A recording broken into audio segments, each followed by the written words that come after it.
Япония мамлекетинин Цукуба университетинин жана Кыргыз-Япон инсанды өнүктүрүү борборунун өкүлдөрү Ош технологиялык университетинде болушуп, окуу жайдын жетекчилиги менен жолугуш өткөрүштү.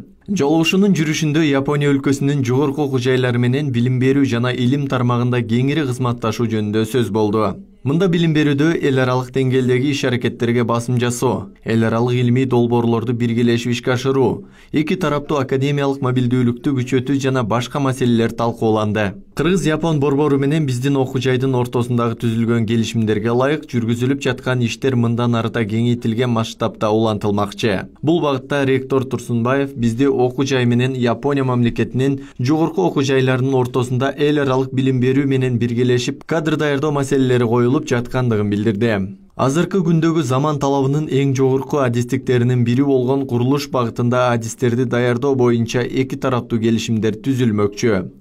Япония өлкөсү менен Кыргызстан мамлекетинин ортосундагы окуу билим берүү жана илим изилдөө чөйрөсүндө бир нече жакшы иштер алдыда күтүп турат.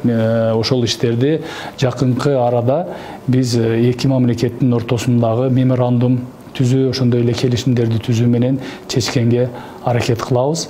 2023 жылдын 8 февраль күнү Кыргызстандын түштүк аймагындагы жогорку окуу жайлары үчүн Японияда окуу 2023 жарманкеси өткөрүлмөкчү. Кыргыз-Япон инсанды өнүктүрүү борборунун тең директору Ивай Ацуму, Япониянын Цукуба университетинин эл аралык бөлүмүнүн атайын дайындалган профессору Ито Хиронори, Цукуба университетинин эл аралык бөлүмүнүн кызматкери Якиро Татьяна жогорку окуу жайлардын жетекчилери менен жолугуш өткөрүшүп, бул иш-чаранын максаттарын белгилешти. Ярмаркада Япония мамлекетине барып окууну каалагандар үчүн кеңири маалыматтар берилмекчи. Анан келечекте биз Япония менен Кыргызстанда, Кыргызстандагы түштүк дейби? Кыргызстандын түштүк регионунун университеттери менен жакшы мамиле көрүп, эралык сотрудничество курабыз деп ойлоп атабыз. Ошондой максат менен келдик. Исак Туратбеков, Эркин Бакиров, Оштуу жаңылыктары.